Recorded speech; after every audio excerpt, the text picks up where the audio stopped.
Waktu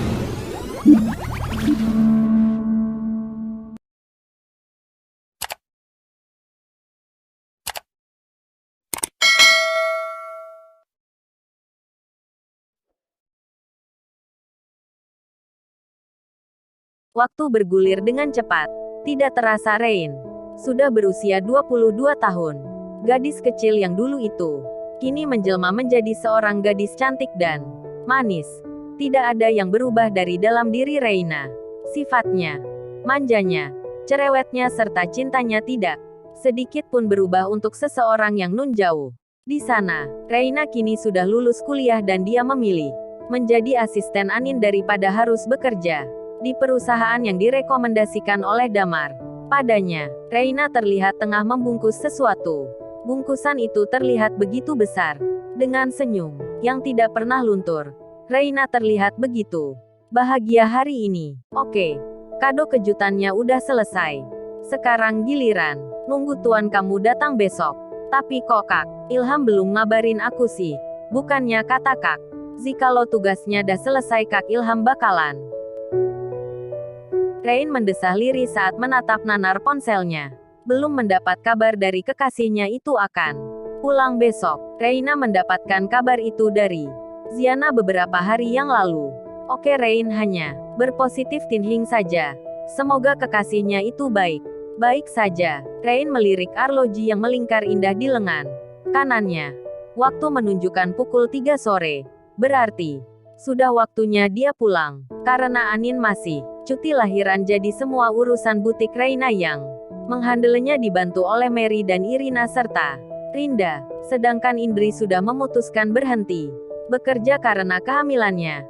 Dan Adan suaminya melarangnya untuk bekerja. Tante Mary, aku pulang ya. Rain berseru kencang pada Mary yang tengah mengobrol bersama Irina. Mary mengacungkan ibu jarinya pada Rain. Dengan langkah lebar Rain keluar dari butik kakak iparnya itu. Karena sudah mendapat izin dari kepala suku untuk membawa mobil sendiri.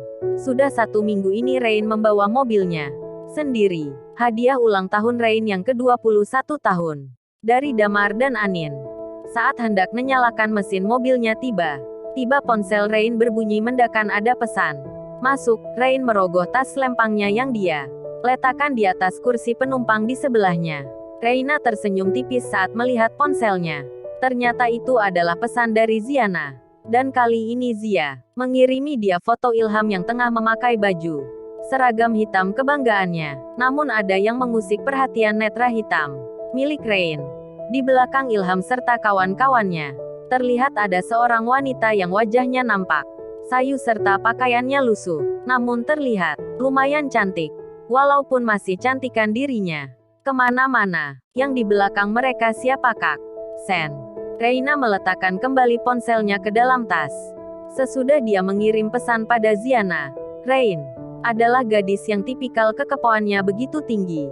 Dia tidak akan berhenti mencari informasi sebelum rasa kekepoannya terjawab puas.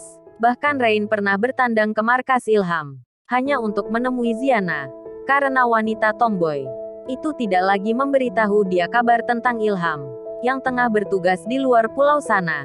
Selama 4 hari Rain tidak enak hati, tidak enak badan.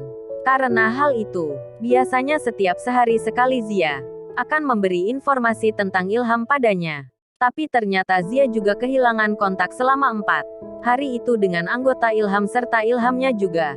Karena mereka tengah membebaskan sandera di area terpencil dan susah sekali sinyal. Namun 1 hari setelah Rain bertandang ke markas, Ilham dan anggotanya kembali bisa berkomunikasi dengan markas dan itu membuat Rain rasanya ingin bersujud syukur pada Tuhan karena sudah melindungi kekasihnya selama ini.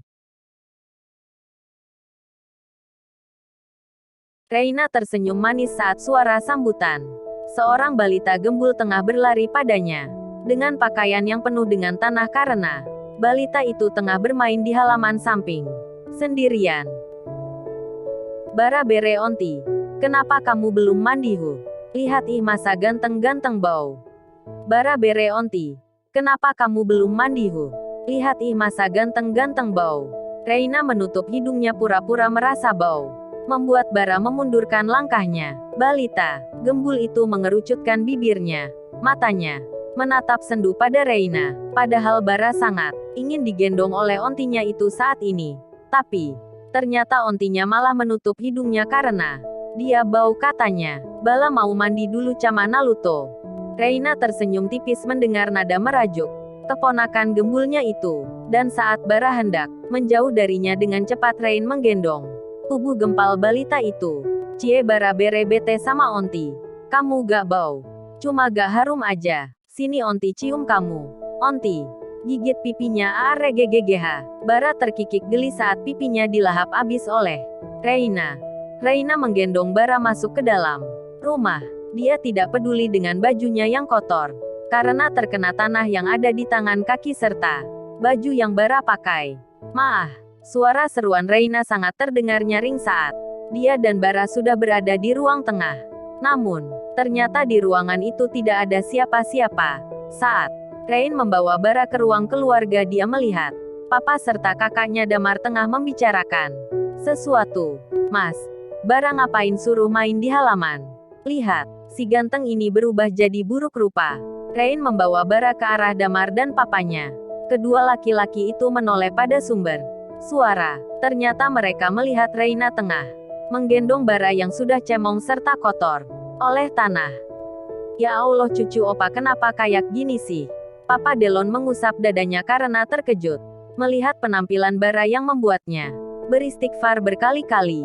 Cucunya yang satu ini memang beda dari yang lain. Di saat bocah seusianya bermain dengan mainan mahal atau gadget dan semacamnya, Bara malah lebih asyik dan senang bermain tanah serta cacing.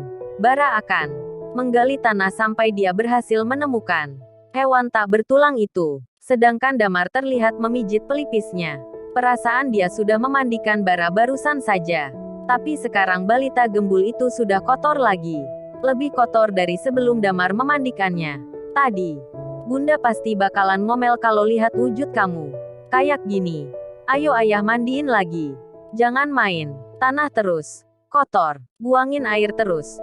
Negara sedang susah ini. Jangan bikin susah karena airnya dihabisin sama kamu. Damar mengomel seperti ibu-ibu sembari meraih Bara dari gendongan Reina.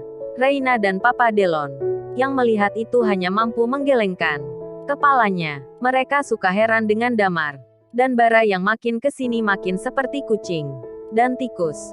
Apalagi saat memperebutkan Anin dan ditambah lagi si ganteng genta yang masih berusia 1 bulan yang akan menjadi pesaing mereka kelak dalam mendapatkan perhatian sang bunda.